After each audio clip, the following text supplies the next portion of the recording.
நீங்க கவனிச்சிருப்பீங்க இங்க இருக்கிற மக்களை 60-70 ஆண்டுகளா இங்கேயே வாழ்ந்து கொண்டிருக்கிற மக்கள் இந்த பெருமாள் மலையில தாயகம் திரும்பிய நம்முடைய சொந்தங்கள் இங்கேயே வாழ்ந்து கொண்டிருக்கிற அருந்ததிய சமூக மக்கள் அங்கிருந்து வந்த மக்களுக்கு இடமற்று நிற்கும் போது இந்த இடத்துல குடியிருங்கன்னு சொன்னது அரசாங்கம் தான். அன்றைக்கு இருந்த ஆட்சியாளர்கள். இப்ப அரை நூற்றாண்டை கடந்து இங்கேயே 3 தலைமுறைகளா வாழ்ந்து கொண்டிருக்கிற மக்கள் எந்த அடிப்படை வசதியும் ஒன்றும் இல்லை. நீங்க பார்க்கிறீங்க, இது எதுவும் கல் வச்சு கட்டிய கட்டடங்கள் கூட கிடையாது. வெறும் தகர இது ஆஸ்பெஸ்டாஸ் அந்த சீட்டு தான். இதுல மின் இணைப்பு இல்லை, முறையான மின் இணைப்பு இல்லை. அம்மா சொல்றதை பார்த்தா 5 வீடு 6 வீடுகளுக்கு ஒரு இணைப்பு இருக்கு. படிக்கிற பிள்ளைகள் எல்லாம் நாங்க முதல் தர மதிப்பெண்களை பெற்றுக்கிட்டு இருந்தோம். இப்ப படிக்க வசதி இல்லாம மேல் படிப்புக்கு போக போக அடிப்படை வசதியே இல்லாம மின் விளக்கு கூட இல்லாம எப்படி படிச்சு முன்னேறி வர்றதுன்னு சொல்றாங்க. வளர்ச்சி பற்றி பேசுறோம், மானுடம் பேசுறோம், எல்லாம் பேசுறோம். இந்த நிலையில திடீர்னு இது அறநிலைத்துறைக்கு சொந்தமான இடம், நீங்க காலி பண்ணுங்க இல்லைன்னா வாடகை கொடுங்கன்னா இந்த 250 வீட்டு இந்த தினமும் கூலி வேலைக்கு போகிற இந்த மக்கள் கொடுக்கிற வாடகை பணத்துல எவ்வளவு வருவாய் இந்த அரசு பெருக்கிற போது? இது எவ்வளவு இதா இருக்கு பாருங்க. அறநிலைத்துறையில அறம் எங்க இருக்கு? சரி, இதை எடுத்து என்னதான் பண்ண போகுது அரசு? இதேதான் கரூர்லயும் இந்த சிக்கல் வந்தது. அறநிலைத்துறைக்கு கோயிலுக்கு சொந்தமான இடம் அப்படின்னு. கோயிலுக்கு எதுக்கு இடம்? மக்கள் குடியிருக்க இல்லாத இடம் எதுக்கு? சொந்த நாட்டில் சொந்த நிலத்தில் அகதிகளா ஏதிலிகளா இடமற்ற நிலமற்ற கூலிகளா இருக்கணுமா என்ன? அதுதான் நல்லாட்சியின் சிறப்பா என்ன? சொல்லுங்க நீங்க. இந்த வாடகை, இந்த வீட்டுக்கு என்ன வாடகை போடுவீங்க? இந்த வீட்டுக்கு என்ன வாடகை போடுவீங்க? இந்த வாடகை பணத்தை வச்சு என்ன வருவாயை பெருக்கி என்ன செய்ய போறீங்க? நாட்டு மக்களுக்கு நல்லது செய்வீங்க. வாடகை வாங்காம விடுறது நல்லதுதான், அந்த மக்களுக்கு செய்யறது தான். ஏழை எளிய மக்கள் தினமும் வேலைக்கு போனா தான் சாப்பிட முடியுங்கிற ஏழ்மை வறுமையில் இருக்கிற மக்களை அவர்களை வீடை காலி பண்ணுங்க இல்லைன்னா வாடகை கட்டுங்கிறது ஒவ்வொரு முறையும் தேர்தல் அப்ப வாக்கை பறிக்க இனிப்பு பசப்பான வாக்குறுதிகளை கொடுத்து போவது, வென்று விட்ட பிறகு அவர்களை கொடுத்த வாக்குறுதி ஏமாற்றாம இப்படி பரிதவிக்க விடுவது எவ்வளவு கடினமா இருக்கு. அம்மா வயதை ஒத்த பெரியவர்கள் கண்கலங்கி நம்ம முன்னாடி நிற்கும் போது ஒரு வெறி வருது பாருங்க. என் தாயை கலங்கிய கண்ணீரோடு பார்க்கத்தான் நம்ம எல்லாம் இருக்கிறோமா? அதான் நல்ல ஆண் பிள்ளைகளுக்கு அழகா என்ன? அழுத கண்ணீர் என்றோ செல்வத்தை தேய்க்கும் படைன்னு வள்ளுவ பெருமகனார் தந்தறிய மறைமொழியில இந்த மாதிரி ஏழை மக்களின் கண்ணீர் எவ்வளவு பெரிய கோட்டையும் சரிச்சு வீழ்த்துங்கிறான். நீங்க அதை பத்தி கவலைப்படுறது இல்ல. உலகத்திலே வலிமையான ஆயுதம் ஏழை மக்களின் கண்ணீருங்கிறான். அது உங்க எல்லாருக்கும் என்னை விட நல்லா தெரியும். அதை கவனத்தில் வச்சுக்கிட்டு நீங்க வேலை செய்யணும். சரி, இந்த இடத்தை எடுத்துறீங்க, என்ன பண்ணுவீங்கன்னு சொல்லுங்க. என்ன பண்ணுவீங்கன்னு சொல்லுங்க. இது கொடுமை. அதனால அந்த மக்கள் வாழ்கிற இடத்திலே அவர்கள் வாழ்றதுக்கு வீட்டு மனை உரிமை பட்டா கொடுத்துறது நல்லது. அதுபோக அவர்களுக்கு மின் இணைப்பு கொடுங்க, மின் இணைப்பு கொடுங்க. ஆட்சிக்கு வந்த 3.5 ஆண்டுகளை 3 முறை மின் கட்டணத்தை உயர்த்தி இருக்கிறீங்க. இந்த காலகட்டத்தில் இவ்வளவு வளர்ச்சி பற்றி பேசுறீங்க, விடுதலை பற்றி இவ்வளவு பெரிய இது 75 ஆண்டுகளுக்கு மேல கடந்து போகும்போதும் ஒரு மின் இணைப்பு அத்தியாவசிய தேவையா இருக்குது. மின்சாரம் அது இல்லாத ஒரு இன்னும் நம்ம மண்ணில் கிராமங்கள் இருக்கு, வாழ்விடம் இருக்குன்னா எவ்வளவு ஒரு கேவலம்னு பாருங்க. பாதை இருக்க மாட்டேங்குது, கழிவறை இருக்க மாட்டேங்குது. இன்னும் நம்ம அக்கா தங்கச்சிகள் சொல்லும் போது அங்க காட்டுக்குள்ள பாறைகளுக்கு பக்கத்துல போய் ஒதுங்க வேண்டியது இருக்குன்னுங்கும் போது எப்படி இருக்குது இது? இதெல்லாம் அதிகாரமற்ற எளிய மக்கள், அவர்களுக்கு என்று குரல் வலை இல்லை, அரசியல் அதிகாரம் இல்லை, பேச யாரும் இல்லை. அதனால இது வெறும் வாக்காளரா பாக்குறீங்க, அவர்களுக்கு வாழ்க்கை வெறும் ஓட்டா பாக்குறீங்க. அவர்களுக்கும் உணர்வு இருக்கு, பசி இருக்கு, உறக்கம் இருக்கு, கனவு இருக்கு, கண்ணீர் இருக்கு, சதை இருக்கு, ரத்தம் இருக்கு, எலும்பு இருக்கு, நரம்பு இருக்கு. அவர்களுக்கும் உயிர் இருக்கு, அவர்களுக்கு ஒரு வாழ்க்கை இருக்கு. அதை கவனத்தில் வச்சுக்கிட்டு ஆட்சியாளர்கள் இயங்கணும். தேவையில்லாம இந்த காலி பண்ணு வாடகை கொடுன்னுலாம் வச்சுக்கிட்டு இருந்தா எனக்கு ஒரு வேலையும் இல்லை, இங்கே உட்காந்துருப்பேன் நானும். நீ காலி பண்ணவும் முடியாது, வாடகை வாங்க முடியாது. ஒழுங்கா மின் இணைப்பு கொடுத்து அந்த மக்களின் வாழ்விடத்தில் இருத்தி வாழ வைக்கிறதுக்கு அவங்களுக்கு குடியுரிமை கொடுங்க. நிரந்தரமா வாழ்றதுக்கு வீட்டு உரிமை கொடுங்க. அதே மாதிரி தான் அங்க பக்கத்துல அருந்திதிய மக்கள் வாழுகிற அந்த குடியிருப்பு, அதுக்கு பேர் என்ன, அந்த பேர் மாயபுரத்திலையும் இதே சிக்கல் தான். பன்னெடுங்காலமா வாழ்கிற அந்த மக்களை, அடித்தட்டு மக்களை, உழைக்கும் மக்களை அப்புறப்படுத்தி சரி இந்த இடத்தை எடுத்து என்ன பண்ண போறீங்க? என்ன இடம் அது? அன்னை தெரசா நகர், இது ஒரு பஞ்சாயத்து. அப்புறம் இந்த மாயவரம், அது ஒரு பஞ்சாயத்து. எல்லா இடத்துலையும் ஊருக்கு தலைநகர் சென்னை தினம் நான் எதிர்கொள்றேன். ஆக்கிரமிப்புன்னு சொல்றதுக்கு உங்களுக்கு அசிங்கமா பண்ணலையா?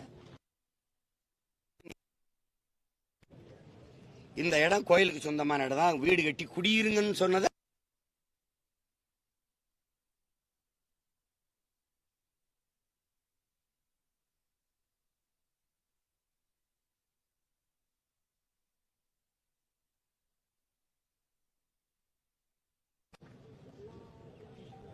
இதெல்லாம் கொடுமை. இந்த மாதிரி கைவிடணும்.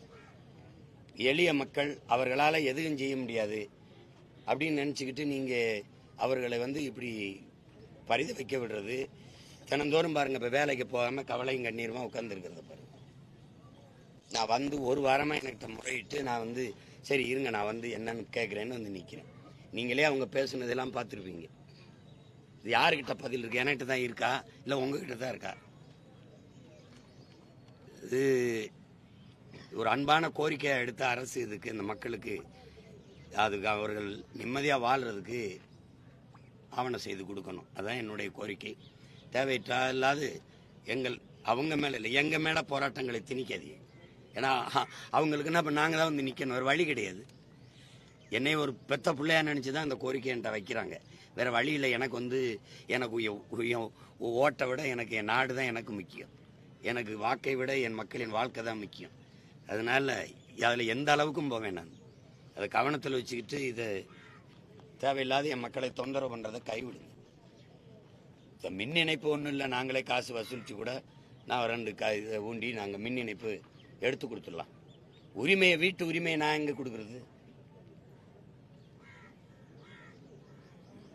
இதை கவலையோடும் கண்ணீரோடும் கதறி கொண்டிருக்கிற என் மக்களின் குரலாக நான் இந்த ஊடகத்தின் வாயிலா அரசுக்கு என்னுடைய கோரிக்கையை வைக்கிறேன். அதை நிறைவேற்றி கொடுப்பார்கள் என்று நான் நம்புறேன். வேற அவ்வளவுதான். இதை கொண்டு போய் சேருங்க.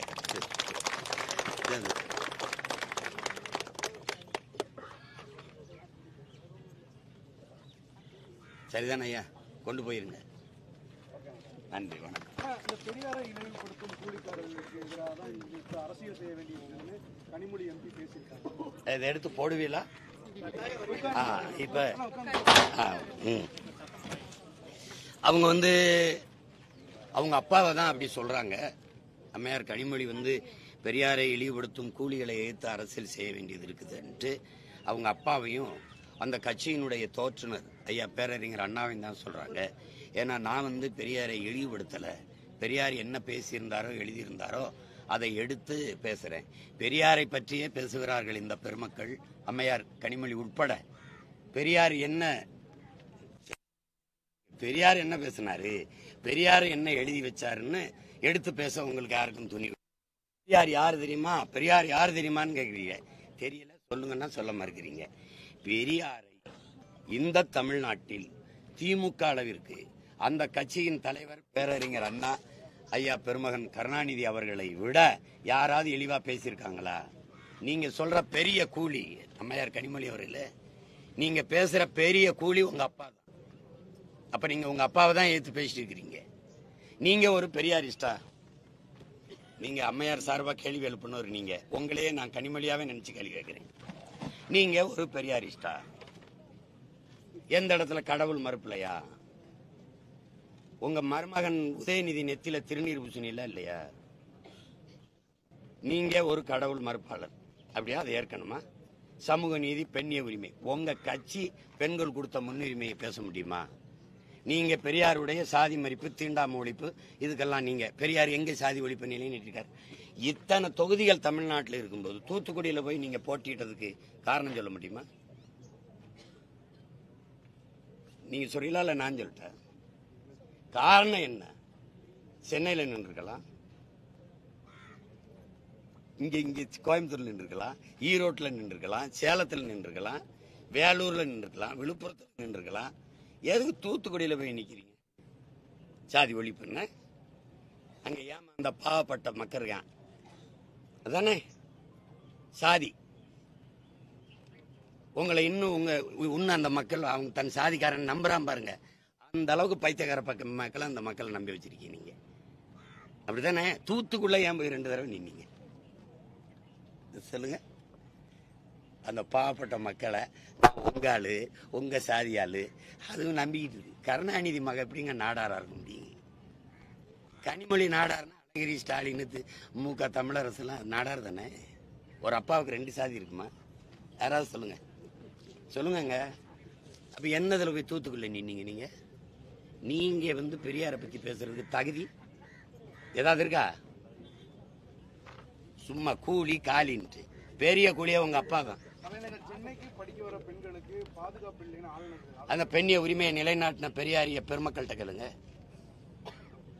அண்ணா பல்கலைக்கழகத்துல படிக்க போன பல்கலைக்கழக வளாகத்துக்குள்ள ஒரு பிள்ளைக்கு பாதுகாப்பு இல்லை. சாலையில பயணிச்சு கிழக்கு கடற்கரை சாலையில வர்றதுல உங்க கட்சியை கொடியை கட்டிட்டு குறுக்காட்டி நின்று பிள்ளைகளை தொந்தரவு பண்றான். கேட்டா வண்டி இடிச்சிருச்சு, அதனால திரத்தி போனான்னு போய் சொல்லிட்டு இருக்கீங்க. கூட்டு பாலியல் வன்கொடுமை நடந்தது பொள்ளாச்சியில. நாங்க வந்தால் விசாரிச்சு நீதியை நிலைநாட்டும். நீ ஏன் நாட்டல? தூத்துக்குடியில போட்டியிட்டுல 2 முறை எம்பி ஆயிருக்கீல. அங்க நடந்த துப்பாக்கி சூட்டுக்கு என்ன நடவடிக்கை எடுத்து என்ன நீதியை நிலைநாட்டினீங்க? குறிபாத்து தொண்டக்குழியில சுட்டவனுக்கு என்ன தண்டனை? அருணா ஜெகதீசன் தாக்கல் செய்த அறிக்கைக்கு என்ன நடவடிக்கை? பதில் இருக்கா? கொடநாட்டில் கொலை நடந்ததா இல்லையா? 5 பேர் சத்தானா இல்லையா? எவனோ ஒருத்தன் கொண்டிருக்கான்ல, கொன்றவன் யாரு? கொன்ன காரணம் என்ன? நடவடிக்கை என்ன? சும்மா ஏதாவது பேசிட கூடாது. நாங்க பெரியார் பெரியார். யாரு பெரியார்? யாரு பெரியார் சொல்லு. சமூக நீதியை சொல்லு, பிராமண எதிர்ப்பை சொல்லு, கடவுள் மறுப்பை சொல்லு. பெரியார் வென்றது ஒன்றுலதான். தமிழ் சனியனை விட்டு ஒழியுங்க. தமிழோட ஆங்கிலம் கலந்து பேசுங்க. தமிழை ஆங்கிலத்திலே எழுதுங்க, அதாவது ஆங்கில எழுத்திலே எழுதுங்க. இது ஒண்ணுலதான் நீங்க சாச்சிட்டு திராவிடங்க. என் நிலத்துல எங்கேயுமே என் தாய்மொழி இல்லாம அழிச்சு ஒழிச்சிட்டீங்க. தமிழ் எழுத படிக்க தெரியாத பல தலைமுறையை உருவாக்குனதை தவிர எல்லா இடத்துலயும் தோத்து போனீங்க. எங்கே இருக்கு கடவுள் மறுப்பு? உங்க அண்ணி அம்மையார் துர்கா ஸ்டாலின் அவர்கள் பூஜை அறையில சமஸ்கிருத சுலோகம் சொல்றத போட்டு காட்டட்டா? அத்திவரதர் கோயில்ல குடும்பமா நின்று கும்பிட்டீங்களா இல்லையா? கோயிலா போய் நாங்க 1999 கோயில்ல குடமுழுக்கு நன்னீராட்டு, அது கூட தமிழ் கும்பாபிஷேகம் பண்ணது நாங்களா நீங்களா? நான் முருகனை தொட்டேன், என் தமிழ் இறைன்னு. நீங்க ஏன் தொட்டு மாநாடு போட்டீங்க? பெருமக்களே, கடவுள் மறுப்பா? பார்ப்பன எதிர்ப்பு இருக்கா? திராவிட இயக்கத்தின் பரிணாமத்துல நீங்க சொல்ற சோக்கால்டு பிராமண பொம்பளை தலைமையேற்று காலில் விழுந்து கும்பிட்டா திராவிடன்லாம். அந்த அம்மா காலில் விழுந்து பதவி வாங்கி அனுபவிச்சிங்க. நீங்க சாதிக்க முடியாத, பெரியாரிஸ்ட் சாதிக்க முடியாத அந்த அம்மா செஞ்சிச்சு. நீங்க சொன்ன பார்ப்பன பெண் பொது தொகுதியில நிறுத்தி வெள்ள வச்சிச்சு. நீங்க ஆராசா அண்ணனை ஒரு தமிழனா பார்க்காம தாழ்த்தப்பட்டவனா பார்த்து தூக்கி கொண்டு நீலகிரியில நிறுத்தினீங்க. நீங்க சமூக நீதி, சனாதன ஒழிப்பை பேசுவீங்க. அது ஒரு காலம். என் ஆத்தால பெண் தாத்தம்பாட்டி மயங்கி கிடந்தாங்கல்ல, அது ஒரு காலம்.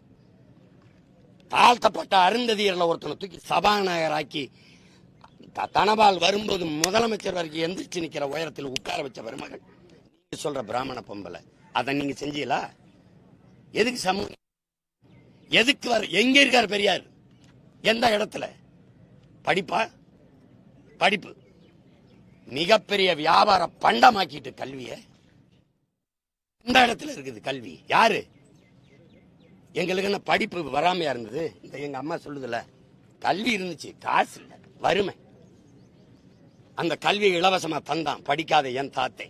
ஊருக்கு பள்ளிக்கூடங்க. நான் படிச்சது என் தாத்தன் கட்டின பள்ளிக்கூடம் அரணையூர்ல, ஒரு சிற்றூர்ல. அதுக்கப்புறம் உயர்கல்வி என் சொந்தக்காரன் இஸ்லாத்தை ஏற்று இருந்தவன் அவன் கட்டி வச்சிருந்தான். காஜி கே இப்ராஹிம் அலி உயர்நிலை பள்ளி, டாக்டர் ஜாகிர் ஹுசேன் கல்லூரியில் படிச்சதுனால நான் இன்னைக்கு வெளியில வந்து நிக்கிறேன். அவன் கட்டி படிக்க வச்சான். கிறிஸ்தவ இஸ்லாமிய மிஷினரிகள் பள்ளி கல்லூரியில் படிச்சு வந்த பிள்ளைகள் பெரியார் படிக்க வச்சார். அண்ணாதுரை எங்க ஐயா பெரியார் பேரறிஞர் அண்ணாவையும் பெருமகனார் நெடுஞ்செழியனி அன்பழகனி பெரியார் தான் படிக்க வச்சாரா?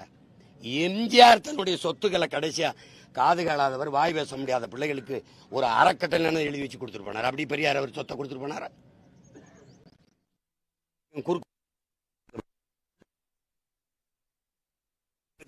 பேசாம இருக்கணும். கூலினா என்ன? உங்க வீட்டுல வந்து கையெட்டி நிக்கிறானா? நானு கூலி? உங்க அப்பா தான் கூலி. யார்கிட்ட பேசுறது என்னன்னு இல்லையா? கூலியா? என்ன கூலி? நீதான் என் மக்கள்கிட்ட 1000-500 பிச்சை காசு கொடுத்து ஓட்ட பறிக்கிற கூலி. நீ சரியான ஆளா இருந்தா ஓட்டுக்கு காசு கொடுக்காம நின்று காட்டுவார். அது எங்க அம்மா தமிழிசை சொல்லுவேன். உங்களை எதிர்த்து போட்டிட்ட இடத்துல ஓட்டுக்கு காசு கொடுக்கணும், அப்படி ஒரு வெற்றியே வேணாம்னு சொன்னேன். தமிழ் மகள் தமிழிசை. அந்த மாதிரி நீங்க காசு கொடுக்காம வென்றீங்களா? பெரிய கலைஞரின் மகள் தானே, பெரிய இவங்க தானே. நீங்க எல்லாம் ஒன் சாதிக்காரன் தானே போய் நின்ன. எதுக்கு ஓட்டு காசு கொடுத்த? ஒழுங்கா பேசிட்டு ஒழுங்கா மரியாதை காப்பாத்திட்டு போயிடணும். ஏதாவது பேசினா வெறியாயிருவேன். அண்மையில விடுதலை சிறுத்தைகள் கட்சிக்கு வந்து விலகின ஆதவர்ஜுனா தாவேக்கலை அது அவர் விருப்பம். அவர் போய் எங்கேயே வேலை செய்யறாரு. அது பேச்சு கிடையாது.